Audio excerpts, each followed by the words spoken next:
প্রথম প্রশ্ন, সুন্নত নামাজ না পড়ে শুধু ফরজ নামাজ পড়লে হবে কি না। দ্বিতীয় প্রশ্ন, মেয়েরা বাসায় গেঞ্জি পড়তে পারবে কি না। তৃতীয় প্রশ্ন, সেন্ট ব্যবহার করে নামাজ হবে কি না। চতুর্থ প্রশ্ন, স্বামী স্ত্রী কতদিন আলাদা থাকলে তালাক হয়ে যাবে। পঞ্চম প্রশ্ন, আঙ্গুল ফোটালে কি হয়, গুনাহ হবে কি না। আসসালামু আলাইকুম ওয়া রাহমাতুল্লাহি ওয়া বারাকাতুহু। আলহামদুলিল্লাহি ওয়াহদাহু ওয়াসসালাতু ওয়াসসালামু আলা মান লা নাবিয়্যা বা'দা।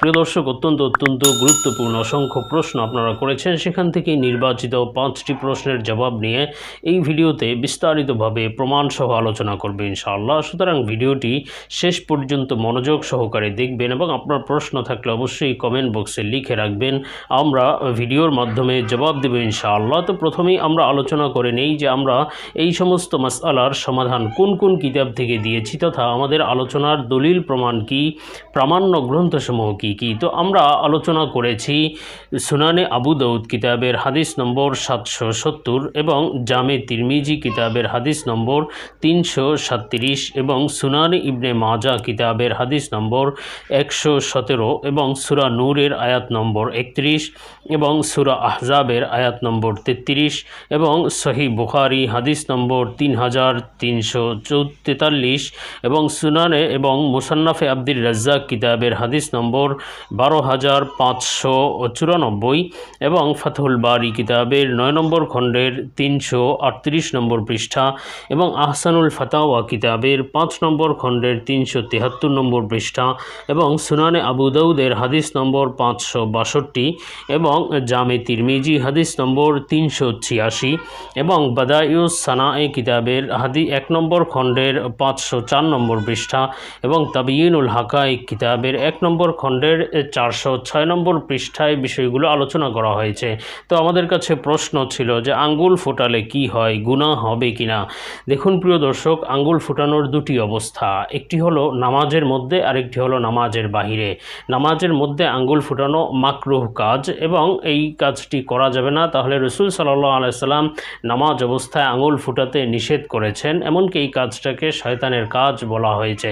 সুতরাং এই আঙ্গুল ফুটানো নামাজের মধ্যে করা যাবে না, এক্ষেত্রে নামাজ ভঙ্গ হয়ে যাওয়ার সম্ভাবনা আছে যদি আপনি আঙ্গুল ফুটানোটা বারবার করেন এবং এটা যদি আমলে কাসির বা অত্যাধিক নামাজের বহির্ভূত আমল যদি হয়ে যায় তাহলে আপনার নামাজ ভঙ্গ হয়ে যাবে। যেমন আপনি 2 হাত লাগিয়ে এভাবে আঙ্গুল ফুটাচ্ছেন, 2 হাত দাঁড়ানো অবস্থায় আছেন অথবা আপনি যে কোনো অবস্থায় আছেন, সেখানে আপনি হাতকে স্বস্থান থেকে সরিয়ে আপনি এভাবে 2 হাত দিয়ে আঙ্গুল ফুটাচ্ছেন, তাহলে আপনার নামাজ ভঙ্গ হয়ে যাবে এবং এটি আমলে কাসির হবে। আর এছাড়াও নামাজের মধ্যে আঙ্গুল ফুটানো এটি মাকরুহ কাজ, এতে নামাজের মনোযোগ নষ্ট হয় এবং এটি নামাজের বহির্ভূত একটি মাকরুহ কাজ। আর যদি আপনি নামাজের বাহিরের কথা বলেন যে নামাজের বাহিরে আঙ্গুল ফুটানোর বিধান, তাহলে নামাজের বাহিরে এই কাজটি করা যাবে কি যাবে না, সেক্ষেত্রে বিষয় হলো যে যদি আপনার একেবারে জরুরি হয়ে পড়ে, যে অনেক সময় হয় কি আঙ্গুলটা ব্যথা হয়ে যায় অথবা একটু ফুটালে তখন একটু শান্তি লাগে, তো তখন আঙ্গুল 2-1 বার ফুটানো বৈধ বা এক্ষেত্রে কোনো অসুবিধা নেই। কিন্তু বারবার এটাকে অভ্যস্ত করে নেওয়া বা অভ্যাস বানিয়ে নেওয়া আঙ্গুল ফোটানো, এটা নামাজের বাহিরেও মাকরুহ, অথবা প্রয়োজন ছাড়া আঙ্গুল ফোটানো নামাজের বাহিরেও মাকরুহ, প্রয়োজন হলে 2-1 বার এভাবে করা যেতে পারে। এরপরে প্রশ্ন ছিল যে স্বামী স্ত্রী কতদিন আলাদা থাকলে তালাক হয়ে যাবে। দেখুন, স্বামী স্ত্রী যুগের পর যুগ আলাদা থাকলেও তালাক হবে না, তবে শর্ত আছে। প্রথম কথা হলো, আসলে তালাক হয় আপনার শুধু তালাক দেওয়ার মাধ্যমে। সেটা যদি স্বামী স্ত্রীকে তালাক বলে অথবা যেই সমস্ত পদ্ধতি রয়েছে তালাক দেওয়ার, সেই তালাক বলা অথবা দেওয়ার মাধ্যমে শুধুমাত্র তালাক হয়। আর স্ত্রীও তালাক দিতে পারে, সেক্ষেত্রে আপনার স্বামী যদি স্ত্রীকে তালাকের অধিকার দেয় এবং স্ত্রী সেই অধিকার যদি নিজের উপর প্রয়োগ করে তাহলেও তালাক হতে পারে। এই 2টি পদ্ধতি ছাড়া তালাকের আরেকটি বিষয় রয়েছে, সেটা হলো যদি স্বামী স্ত্রী অর্থাৎ স্বামী স্ত্রীর কাছে 4 মাস পর্যন্ত না যাওয়ার কসম করে এবং 4 মাস না গেলে সেক্ষেত্রে ইলা হয়ে যায় এবং 4 মাস যদি 4 মাসের আগে যেতে হয় তাহলে এই কসমের বা ইলার কাফফারা দিয়ে যেতে হয়। আর যদি না যায় 4 মাসের মধ্যে তাহলে এর মাধ্যমে তালাক পতিত হয়। কিন্তু এছাড়া এই ধরনের কোনো কসম ছাড়া যদি সাধারণ অবস্থায় যুগের পর যুগ বা দীর্ঘদিনও যদি কেউ স্বামী স্ত্রী আলাদা থাকে তাহলে তালাক পতিত হবে না, স্বামী স্ত্রীর সম্পর্ক অটুট থাকবে, শুধু তালাকের মাধ্যমে অথবা ইলার মাধ্যমেই এই ধরনের তালাক পতিত হতে পারে। এরপরে প্রশ্ন ছিল যে সেন্ট ব্যবহার করে নামাজ হবে কি না। দেখুন, সেন্ট ব্যবহার করার ব্যাপারে মোটামুটি স্পষ্ট মাসআলা হলো, সেন্টের মধ্যে যদি অ্যালকোহল থাকে, কোনো সেন্টে অ্যালকোহল থাকতে পারে আবার নাও থাকতে পারে। যদি অ্যালকোহল না থাকে বা কোনো হারাম মিশ্রিত হারাম পণ্য বা হারাম জিনিস মিশ্রিত না থাকে, সেক্ষেত্রে নামাজ পড়তে কোনো অসুবিধা নেই, এক্ষেত্রে নামাজ হয়ে যাবে, সেন্ট ব্যবহার করা বৈধ হবে। আর যদি কোনো হারাম জিনিস থাকে এবং সেটা যদি অবস্থায় বাকি থাকে, ওই হারাম জিনিসটি সেন্টের মধ্যে মিশ্রিত করা হলে সেটা যদি অবস্থায় বাকি থাকে, তাহলে এর মাধ্যমে কাপড় নাপাক হয়ে যাবে এবং ওই কাপড়ে নামাজ হবে না। সুতরাং সেন্টের মধ্যে নাপাক মিশিয়েছে কিনা সেটা যদি আপনি নিশ্চিত হন, তাহলে ওই সেন্ট ব্যবহার করা যাবে না। আর যদি নিশ্চিত না হন, আর বর্তমানে বেশিরভাগ সেন্ট বা প্রায় সেন্টের মধ্যে সাধারণত নাপাক মিশ্রিত করা হয় না, অ্যালকোহল যা মিশ্রিত করা হয় সেটা শরঈ যে মদ, সেই মদের অন্তর্ভুক্ত নয়। যদি তারপরও কখনো সেই মদ অর্থাৎ আঙুর বা খেজুরের বানানো মদ বা অ্যালকোহল যদি সেখানে মিশ্রণ করা হয়, তাহলে ওটার অবস্থায় বাকি থাকে না, বরং ওটার আইনিয়াত পরিবর্তন হয়ে যায়, মূলত্ব পরিবর্তন হয়ে যায়, এই কারণে ওটা আর অপবিত্র থাকে না।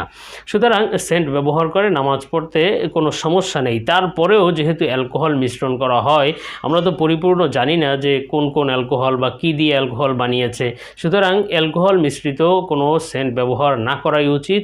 এ সমস্ত সেন্ট ব্যবহার করে নামাজ না পড়া উচিত। সুগন্ধি ব্যবহার করতে হলে ফ্রি ফ্রম অ্যালকোহল যেগুলো, যেমন আতর ইত্যাদি ব্যবহার করা যেতে পারে।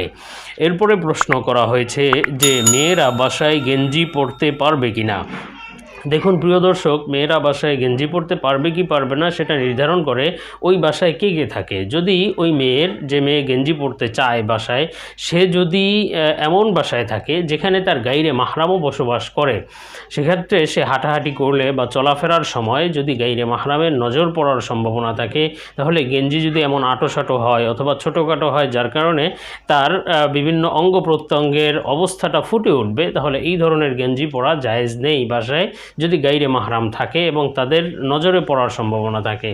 আর যদি বাসায় সেফটি থাকে, কোনো গাইরে মাহরাম নেই, স্বামী থাকে অথবা তার মাহরাম আত্মীয় স্বজন থাকে যাদের সাথে দেখা দেওয়া যায়, যেমন ভাই বাবা, তো এদের আশেপাশে গেঞ্জি পরা তো জায়েজ, তবে আঁটোসাঁটো যেন না হয়, যেন শরীরের ভাঁজগুলো স্পষ্ট না হয়, বরং ঢোলাঢালা গেঞ্জি পরে সে বাসায় থাকতে পারবে।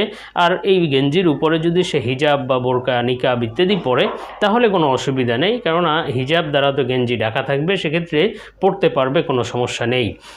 এরপরে প্রশ্ন ছিল যে সুন্নাত নামাজ না পড়ে শুধু ফরজ নামাজ পড়লে হবে কিনা। দেখুন, সুন্নাত নামাজের গুরুত্ব অপরিসীম।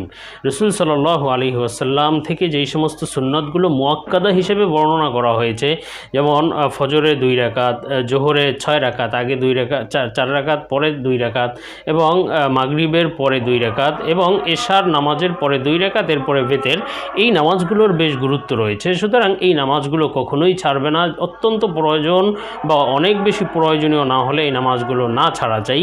কেননা রাসূল সাল্লাল্লাহু আলাইহি ওয়াসাল্লাম থেকে বর্ণনা রয়েছে যে ফরজ নামাজের ক্ষতি এই সুন্নাত নামাজ দিয়ে পুষানো হবে। সুতরাং প্রয়োজন না থাকলে সুন্নাত নামাজগুলো অবশ্যই পড়বে।